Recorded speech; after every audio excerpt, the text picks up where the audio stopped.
Y en esta tarde tenemos como invitado al abogado David Vallenilla, quien es además activista por los derechos humanos y actualmente se encuentra en exilio en España desde el año 2019. Doctor David, bienvenido a Siempre Venezuela, Venezuela Siempre. Buenas tardes. Buenas noches para usted. Ajá, buenas noches. ¿Cómo estás? Gracias por la invitación y bueno, por la oportunidad de estar aquí visibilizando pues una realidad. Bueno, uno empieza a realizar análisis y hemos realizado durante estos días un análisis acerca de esa violación sistemática de derechos humanos y de cómo el gobierno de facto de Nicolás Maduro pues se ha ensañado con los jóvenes.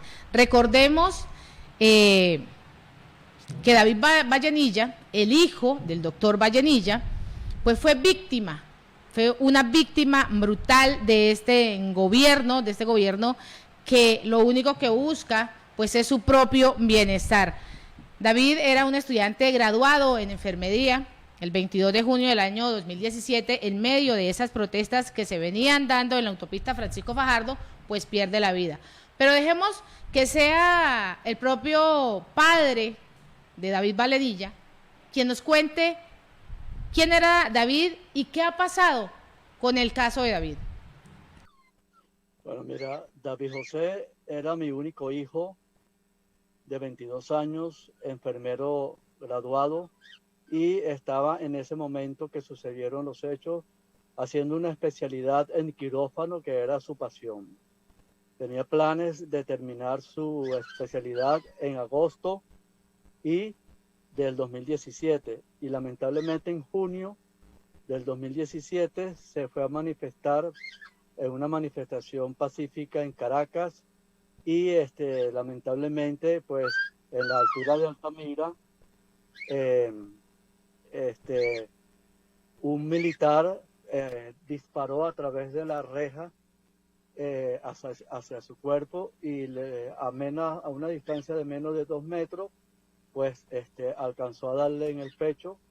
Y bueno, aquí te voy a mostrar una fotografía, no sé si se logra ver, pues bueno, aquí está el momento en donde el militar apostado en la reja dispara contra el cuerpo de mi hijo, quien se encontraba en las afueras de esa base militar y manifestando pacíficamente. Este militar actuó desde la parte de adentro hacia la parte de afuera hacia la parte de afuera donde estaban los civiles y lamentablemente pues le dio muerte a mi hijo y pues a partir de allí no solamente estamos hablando de la violación del derecho a la vida en el caso de mi hijo por manifestar pacíficamente y ejercer un derecho constitucional, sino que también aparte de conculcado el derecho a la vida, conculcado el derecho a la justicia, que a la fecha de hoy no se ha llevado a cabo. El gobierno de Venezuela pretende hacer ver que porque el sargento que disparó, como en la foto tú puedes apreciar, es un sargento de la aviación. Primero y principal es un sargento que no le corresponde la responsabilidad del control de las manifestaciones porque no es su competencia. Sin embargo, este militar disparó desde la parte de adentro con un arma que debía tener perdigones de plástico y tenía esferas metálicas que yo pude ver con mis propios ojos cuando fueron extraídas del cuerpo de mi hijo en la morgue de Bellomonte en Caracas. A partir de allí pues ha sido toda una tragedia, un tránsito en el cual la justicia ha sido vulnerada. Por eso es que yo hablo de que se han conculcado dos derechos fundamentales como son el derecho a la vida y el derecho a la justicia, porque a 5 años que se cumplen el 22 de este mes se ha condenado al sargento que disparó, que ellos pretenden hacer ver que ya han hecho justicia, pero este sargento no actuó por sí solo, porque este sargento actuó dentro de una base militar, por lo tanto tenía que haber recibido órdenes y con un arma cargada de forma indebida, porque en vez de tener perdigones de plástico tenía esferas metálicas que nunca podrán ocultar porque las vi con mis propios ojos cuando se le fueron entregadas en la morgue de Bellomonte al funcionario responsable de la cadena de custodia de las evidencias del Ministerio Público. En resumen, pues... ¿Qué ocurre, doctor Valenilla, cuando la misión internacional independiente, cuando el Consejo de Derechos Humanos de Naciones Unidas emite ese comunicado, que fue un comunicado y un informe muy fuerte, en acusar al Poder Judicial de complicidad en los crímenes de lesa humanidad? ¿Qué pasa y qué ocurre en la mente de todos ustedes quienes han sido directamente afectados por esta narcodictadura y por este gobierno criminal? Bueno, indiscutiblemente que en Venezuela el sistema de justicia está totalmente secuestrado por un régimen totalitario. Es claro suponer de que en Venezuela no va a haber administración de justicia, ni tienen la intención, ni tienen las herramientas para juzgar a las responsabilidades que van más allá de un autor material. Primero y principal porque los autores intelectuales directamente yo responsabilizo a Nicolás Maduro. El mismo día que ejecutaron a mi hijo en la base aérea de La Carlota en Caracas, ese mismo día en cadena nacional, casi de manera simultánea, estaba Nicolás Maduro en cadena nacional diciendo que las manifestaciones se atacaban con agua y gasecitos. Literalmente te lo subrayo, agua y gasecitos, porque así lo dijo él. Mientras que en ese momento le disparaban al pecho a mi hijo, que por cierto le pregunté al sargento que por qué si lo quería neutralizar no me le disparó en las piernas, por qué me le disparó al pecho, y nunca me quiso dar respuesta ni me dio la cara. Eso fue en el juicio. Pero bueno, el caso es que este señor Nicolás Maduro, de quien fui jefe en el metro de Caracas, lo conozco muy bien, porque fui jefe de él. Y aparte de eso conoció a mi hijo de niño. Y resulta que si en realidad tú diste esas órdenes de que las manifestaciones se atacaran con agua y gasecito, ¿por qué a la fecha de hoy, a 5 años, todavía no se ha entregado ni el rol de guardia ni la cadena de mando de todos los militares responsables del día que ejecutaron a mi hijo en La Carlota? ¿Por qué no los ha entregado si en verdad no le hicieron caso a las órdenes emitidas por él? Esto lo que hace es hacerlo cómplice de estos asesinatos, por lo tanto responsabilizo directamente a Nicolás Maduro como un homicida, como un asesino de jóvenes, porque esa sí es la realidad, no solamente de David José, sino de muchos jóvenes que perdieron la vida. No creo en el sistema de justicia, por eso acudo a la instancia internacional, lucho por llegar a la instancia internacional, porque es la luz de esperanza que tengo para que sean enjuiciados estos criminales. Ahora, doctor David, se inicia un proceso de investigación de la Corte Penal Internacional Venezuela 1. El caso, porque sabemos latentemente que es un caso de lesa humanidad, la muerte o el acribillamiento de su hijo David. ¿Cree que este caso es de gran peso para que el fiscal Karim Khan actúe con todo el peso de la ley contra Nicolás Maduro y con todos sus secuaces? Fíjate bien, algo importante que quiero destacar y que fue una de las razones por las cuales nosotros queríamos llegar a la Haya, que hace poco, no hace más de 15 días estuvimos allí, algunas víctimas. Estuve yo con la mamá de Neomar Lander, joven de 17 años también asesinado, no sé si conocen del caso, y el hermano de Oscar Pérez, el militar, el policía científico que fue acribillado en el Junquito, Caracas. Estuvimos allá con la intención de ser escuchados como víctimas, ¿verdad? ¿Por qué razón? Es importante destacar esto. La fiscal Bensouda, la fiscal saliente, ella inició una evaluación preliminar en cuanto a crímenes de lesa humanidad, como lo son la privación ilegítima de libertad, la persecución, el maltrato, las torturas y los abusos sexuales.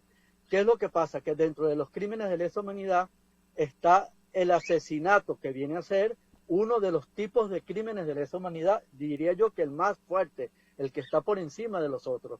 Pero esta fiscal, lamentablemente, no sé por qué razón, en su evaluación preliminar no consideró los asesinatos o ejecuciones extrajudiciales, ¿verdad? ¿Qué es lo que sucede con esto? Esta es una lucha que nosotros hemos llevado a cabo. ¿Por qué? ¿Y por qué vamos allá? ¿Y por qué buscamos la opinión internacional y el apoyo internacional?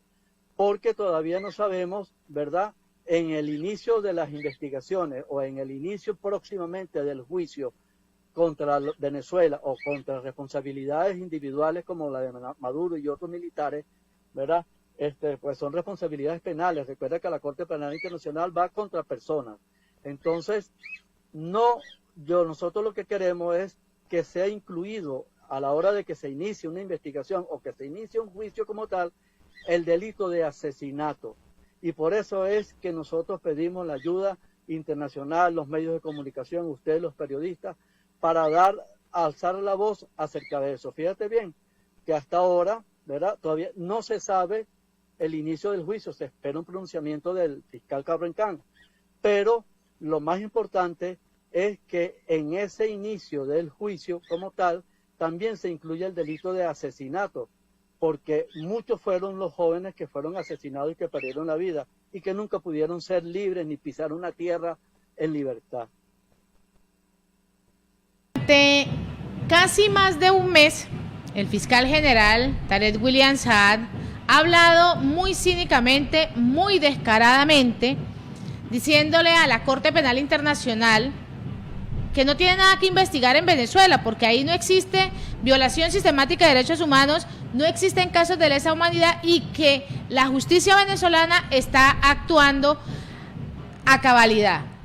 ¿Usted cree en ese cuento tan reforzado, como decimos los colombianos, de que en Venezuela la Fiscalía General está actuando como debe ser?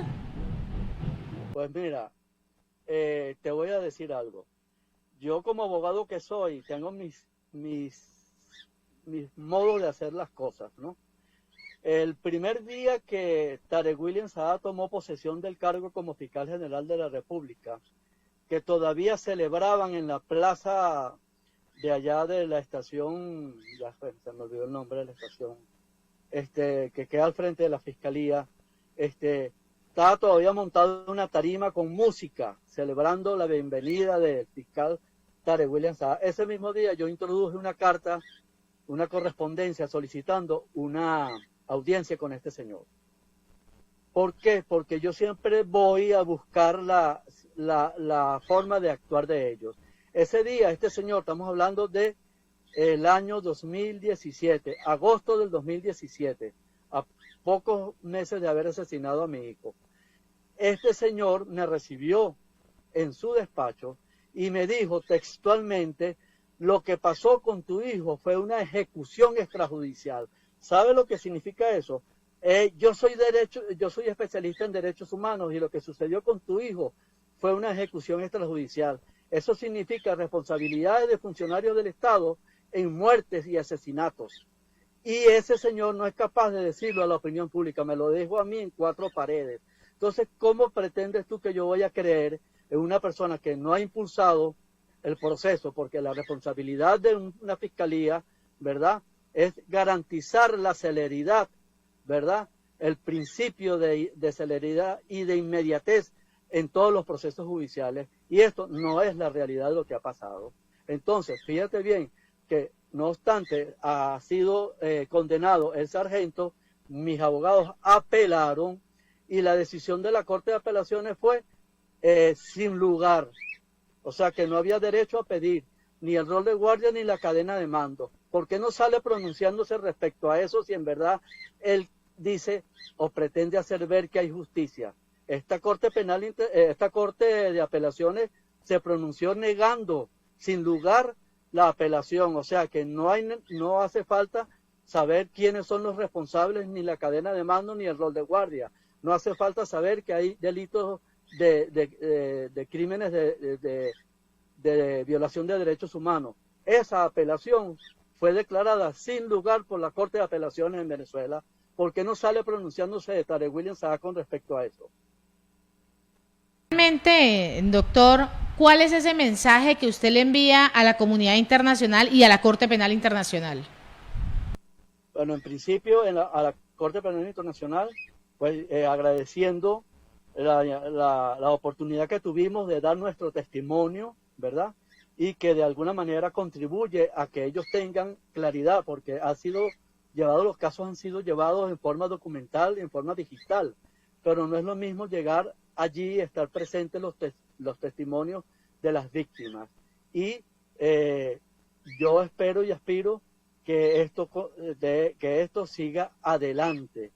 Y en cuanto al apoyo internacional, estoy muy conforme con la participación de Colombia. Colombia ha sido fundamental en esta lucha de nosotros, fundamental. Fue uno de los países que se unió a esta solicitud ante la Corte Penal Internacional. Y por esa razón es que seguimos luchando, tuvimos la oportunidad de ir al Parlamento Europeo, hemos tenido la oportunidad de ir al Congreso de los Diputados aquí en España, y hay otras actividades que se tienen que realizar en Washington próximamente, pero bueno, yo lamentablemente no puedo asistir por cuestiones de trabajo. Pero en realidad la opinión internacional, el apoyo internacional es fundamental en esta lucha para llegar a los fines, que es enjuiciar a los responsables de crímenes de lesa humanidad, que van desde el sargento que disparó en el caso de mi hijo hasta Nicolás Maduro, que lo considero un asesino. Y no solamente en el caso de David José, en el caso de Neomar, en el caso de Miguel Castillo, en el caso de Paola Ramírez, en el caso de Cañizales, en el caso de Miguel, bueno, cualquier cantidad. Hay casos en los cuales ni siquiera la investigación ha salido del Ministerio Público. ¿Dónde está la participación y la intención de hacer justicia si hay casos, por ejemplo, el de Neomar Lander, joven de 17 años que le reventaron una bomba lacrimógena en el pecho, cuando que una bomba lacrimógena se lanza al aire? Él se la pegaron en el pecho y lo mataron en el acto. Y todavía el caso de él no ha salido del Ministerio Público de una investigación. Entonces, ¿hay intenciones? No hay intenciones. Por lo tanto, la comunidad internacional, con el apoyo de la comunidad internacional y creyendo en la institucionalidad secuestrada en Venezuela, por eso es que creo en la institucionalidad de la Corte Penal Internacional, que bien claro lo dijo el fiscal Karen Khan en Caracas. Somos personas que nos apegamos al principio de la legalidad y que no nos dejamos influenciar por cuestiones políticas. Eso me llenó mucho a mí porque como abogado que soy creo en las instituciones y debo creer en las instituciones. En el caso de Venezuela creo en las instituciones, pero en quien no creo son en las que lo dirigen. Agradecerle muchísimo por dar este testimonio, por dar ese punto de vista de esa violación sistemática de derechos humanos, de casos de lesa humanidad que cada día se presentan más en Venezuela. Queremos agradecerle, deseándole que tenga una excelente noche. Estuvo con nosotros el doctor David Valenilla, abogado de profesión y activista por los derechos humanos. Feliz noche. Gracias, buenas noches.